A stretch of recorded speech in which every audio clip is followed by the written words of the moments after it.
আমরা জীবন স্মৃতি আর্কাইভে বসে আছি। জীবন স্মৃতি আর্কাইভের 10ম বর্ষ পূর্তি উৎসবে এসেছি। অরিন্দম সাহা সর্দার, যিনি এই জীবন স্মৃতি আর্কাইভ নিজে হাতে নিপুণ করে গড়ে তুলেছিলেন আজ থেকে 10 বছর আগে, তাকে আমিও এই 10 থেকে 12 বছর আগে থেকেই চিনি। আমি রবীন্দ্র তীর্থ নামক একটি সংস্থার সঙ্গে তখন যুক্ত। সেখানে বেথুন কলেজের একজন অধ্যাপিকা ওকে সঙ্গে নিয়ে আমার সঙ্গে আলাপ করিয়ে দেন। তখনই বুঝতে পারি যে অরিন্দমের মধ্যে আর্কাইভ করবার এবং এই যে ঐতিহ্যের যে সংরক্ষণ সেটা করবার একটা ভীষণ প্রবণতা রয়েছে এবং যথাযথভাবে সেটা জানেও যে কীভাবে করতে হয়।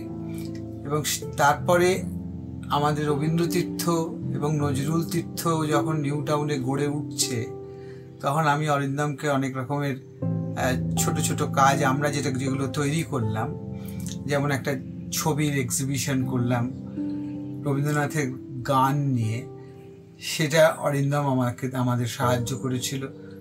নজরুলকে নিয়ে কাজী নজরুল ইসলামের সংগ্রহ, ওর বিপুল সংগ্রহ আছে। কাজী নজরুল ইসলামকে নিয়েও আমরা একটা আর্কাইভ করেছিলাম নজরুল তীর্থে, সেখানেও অরিন্দমের সাহায্য পেয়েছি। আর এই উত্তরপাড়ার বাড়িতে অরিন্দমের সংগ্রহ, বিপুল সংগ্রহ, নানাভাবে ছোট জায়গায় এত সংগ্রহ এত সৌন্দর্যমণ্ডিত করে রেখেছে, যেটা প্রশংসা না করে পারা যায় না। বিশেষ করে চলচ্চিত্র, নাটক, এসব বিষয়ে ওর সংগ্রহ অত্যন্ত গুরুত্বপূর্ণ এবং তাৎপর্যপূর্ণ।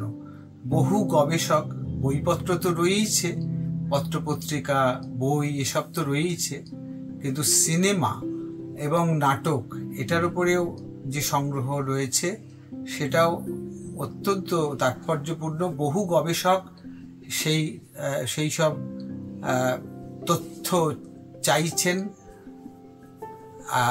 এই আর্কাইভকে আর্থিকভাবে আরও বেশি সুদৃঢ় হতে হবে এবং তার জন্যে আমরা যারা ভালোবাসি এই ধরনের আর্কাইভ, আমরা সবাইকে বলছি যে আপনারা একটু এগিয়ে আসুন। অনেক কাজে অনেক রকমের অর্থ তো ব্যয় করি আমরা, এরকম একটি ভালো কাজে অর্থ ব্যয় করুন।